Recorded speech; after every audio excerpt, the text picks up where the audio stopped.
Let's bring up this breaking news, though, out of Turkey that we must get to. An explosion rattling a major historic tourist area in Istanbul.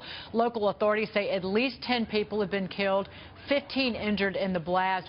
Reuters now reporting that most of those killed were German citizens. The cause of the explosion under investigation, but Turkey's President Erdogan blaming an ISIS-related suicide bomber from Syria for the blast. Let's bring in Fox News correspondent and former intelligence operator Lea Gabrielle. Lea, does this make an already precarious situation just in Turkey that much worse? Well, absolutely. I mean, Turkey has been volatile, and what we've seen is foreign fighters using Turkey as a way of traveling between Europe and different parts of the world into Syria to fight.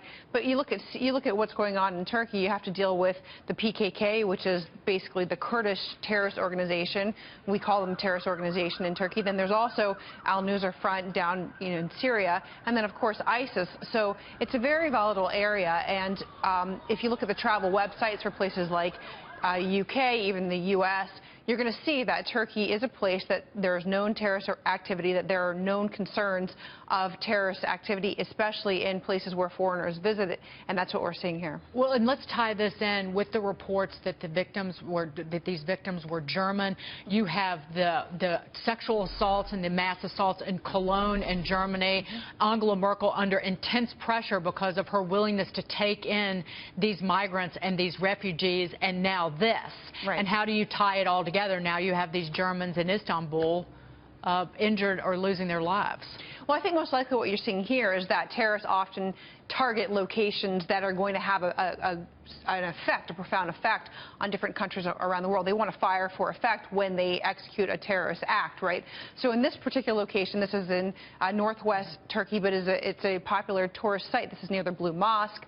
And so I think the that Hagia Sophia is there. Right. So I think what you're seeing is that they want to target areas where foreigners are going to be.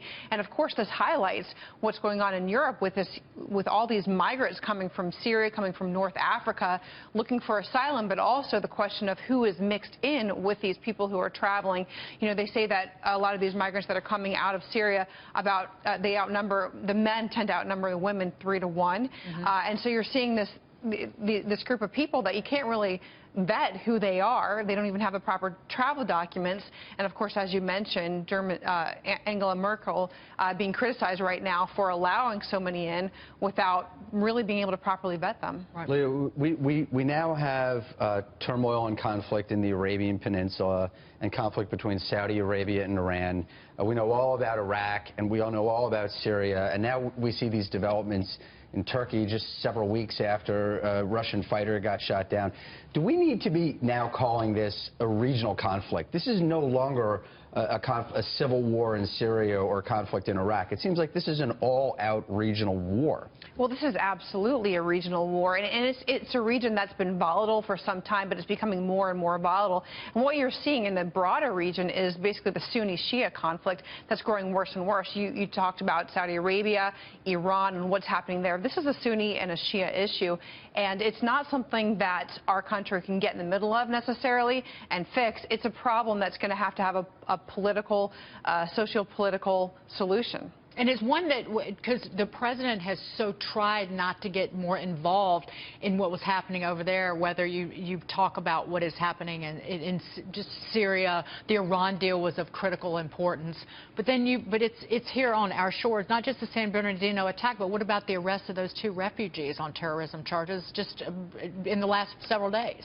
Well, I think what you're seeing is, this is an administration that has been trying to get the regional allies to really kind of shore up their own issues and to focus on their own problems. And there is definitely some validity to that because of what I was just saying about how this is really a Sunni-Shia conflict that we're seeing in the larger region. But then, of course, you have to worry about when terrorist activity spreads to our shores and how do we contain that? What do we do? Do we put troops in the region? Do we try to have the regional allies take care of what's going on in their own countries? Now, if you go back to the battle for Kobani, months and months ago, we remember seeing Turkey kind of sit back and watch as Kobani just burn and burn, and then Turkey took a long time to get involved because they didn't want to step into that conflict. Yeah, so it's becoming worse. It's becoming more of an issue. Are they now in it?